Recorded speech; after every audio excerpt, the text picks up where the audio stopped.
Yan, meron tayo ng gagawa tayo ng color game. Yan, gagamit tayo dito 12 volts na pan. Yan, ginagawa na ang bilog. Ang ating bilog. Ayan, tapos na ang ating pan. At nagawa na rin tayo ng box ng ating color wheel. Ayan. Ayan ang ating box ng color wheel.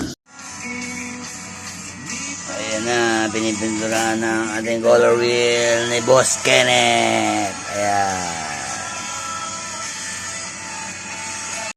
Ayan ang ating box. At ito ang color wheel natin. Ayan, nakabitan na natin ang power supply, saka switch. Ayan, ito ang kanyang positive, tumakbo dito sa switch. Pinutol, takbo sa pan.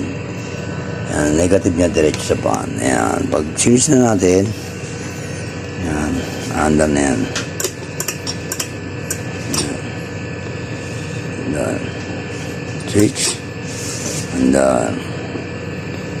Yan. Hello guys, natapos na namin ang aming project ni Kenneth. Guys, ito na. Tataya na tayo guys. Ito ang ating color wheel. Ayan, games natin to guys. Ayan, sa dilaw tayo tataya. Ayan, pipindutan tayo dito. At ngayon, titignan natin ang ating kapalaran. Ito na ang ating kapalaran. Ano ang lalabas sa tawas?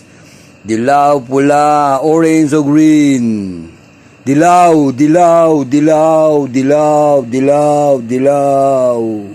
Kuya Persky, dilaw. Wow! Yes! Yun lang guys. Thank you.